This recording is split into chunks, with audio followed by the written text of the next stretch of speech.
তাইওয়ানকে নিজেদের অংশ বলে দাবি করা চীন সাম্প্রতিক মাসগুলোতে দ্বীপটির চারপাশে সামরিক তৎপরতা আরও বাড়িয়েছে। মঙ্গলবার প্রশান্ত মহাসাগরে প্রশিক্ষণের জন্য লিয়াওনিং বিমানবাহী রণতরী বহর পাঠানোর ঘোষণা দেয় চীনের নৌবাহিনী। এর প্রতিক্রিয়ায় তাইওয়ানের প্রধানমন্ত্রী চো জুং তাই বলেন, আঞ্চলিক অস্থিরতা ও নিরাপত্তা সংকটের সবচেয়ে বড় কারণ এখন চীনের সামরিক চাপ। একই সঙ্গে তাইওয়ানকে সার্বভৌম ও স্বাধীন রাষ্ট্র উল্লেখ করে বেইজিংয়ের সঙ্গে সংলাপের আহ্বানও জানান তিনি।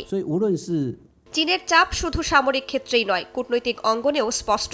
জেনেভায় বিশ্ব স্বাস্থ্য সংস্থার ৭৯তম ওয়ার্ল্ড হেলথ অ্যাসেম্বলিতে টানা ১০মবারের মতো পর্যবেক্ষক হিসেবে তাইওয়ানের অংশগ্রহণের প্রস্তাব প্রত্যাখ্যাত হয়েছে। চীনের রাষ্ট্রদূত সেখানে এক চীন নীতি পুনর্ব্যক্ত করে বলেন, তাইওয়ান ইস্যুতে জাতিসংঘের প্রস্তাবই চূড়ান্ত ভিত্তি। বেইজিংয়ের দাবি, তাইওয়ানের ডিপিপি সরকার বিচ্ছিন্নতাবাদী অবস্থান নেয় তাদের অংশগ্রহণের রাজনৈতিক ভিত্তি নেই।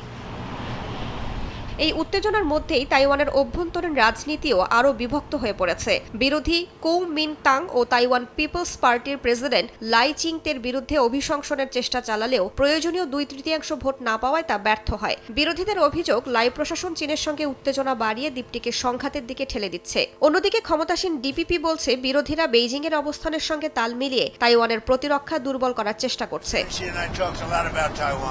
এদিকে নতুন বিতর্ক তৈরি হয়েছে মার্কিন প্রেসিডেন্ট ডোনাল্ড ট্রাম্পের মন্তব্য ঘিরে। বেইজিং সফরের পর ট্রাম্প বলেন, তাইওয়ানের জন্য মার্কিন অস্ত্র বিক্রি আলোচনার ক্ষেত্রে দর কষাকষির হাতিয়ার হতে পারে। এমনকি তাইওয়ানের স্বাধীনতা প্রশ্নেও তিনি অনিশ্চিত অবস্থান নেন। বিশ্লেষকদের মতে এই বক্তব্য চীনের রাষ্ট্রীয় গণমাধ্যমকে নতুন প্রচারণার সুযোগ করে দিয়েছে এবং তাইওয়ানের রাজনৈতিক বিভাজন আরও বাড়িয়েছে। যদিও অনেকেই মনে করছেন, ট্রাম্পের মন্তব্যের চেয়ে ভবিষ্যতে যুক্তরাষ্ট্র বাস্তবে কী পদক্ষেপ নেয় সেটি সবচেয়ে গুরুত্বপূর্ণ বিষয়। রাইসা জান্নাত, সময় সংবাদ।